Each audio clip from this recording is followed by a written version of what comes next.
Hi, my name is Kenneth Nguyen. I am the host of the Vietnamese podcast. I'm asking you all to hit the subscribe and the like button. I've been wanting to experiment with the new form of storytelling that goes beyond just the interview format. The first episode idea was brought to me by my good friend Bao Nguyen. He asked me to do an episode exploring the origin story of the Abba song Happy New Year. If you've made a trip to Vietnam during the New Year, you often hear Abba's Happy New Year song playing everywhere. It's all over Vietnam. How did this song become so popular and so prevalent in Vietnam during this time of year? In the 80s, Vietnam was closed off to the West due to the trade embargo that happened after the US left Vietnam. White people at the time were Russians, and even the Russians were very rare. There was only one Western country that actually had friendly relations with Vietnam, and that was Sweden.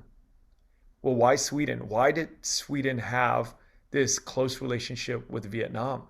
Sweden during the 60s was not in support of the war. There was only one Western country that maintained close ties with Vietnam during and after the war. Sweden held strong ethical principles that believed that the war in Vietnam at the time was unjust. They didn't go with the flow with all the other countries like the United States or the UK or all the other Western allies. The prime minister at the time, Olof Palme, was a staunch supporter of peace, and he believed that third world countries shouldn't have to bear the brunt of embargoes or things that controlled these countries. So he got very close to the government in Vietnam at the time.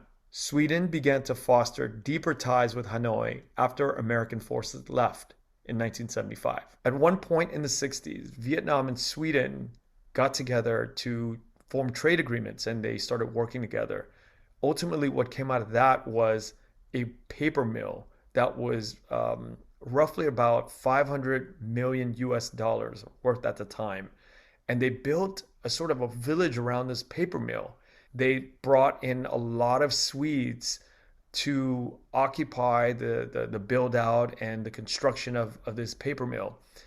And what happened was the Swedes brought their own music, and the music at the time was Abba, and Abba was very popular. The small group of Swedes that came into Vietnam at the time fell in love with the people, fell in love with the project, and a lot of it ended up staying in this small town. And they brought the culture of the Swedes to this small town in Vietnam in the north where the paper mill existed.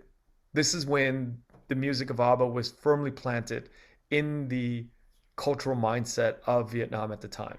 Vietnam's government at the time was still very reluctant or very skittish about bringing Western culture into the airwaves. But Sweden was given a free pass because of its close ties with the government. Vietnam's government at the time was very suspicious of Western culture infiltrating into the youth society of Vietnam at the time.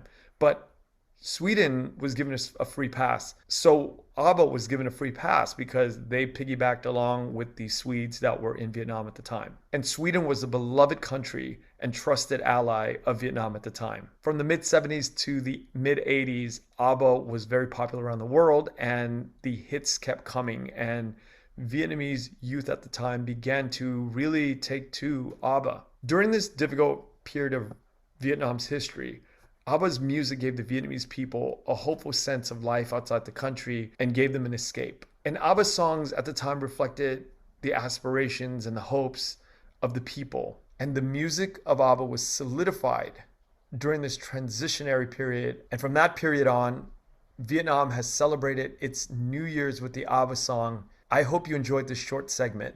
If you have anything to add to this episode, please write it in the comments and hit the subscribe and the like button. Thank you. Hope to see you soon.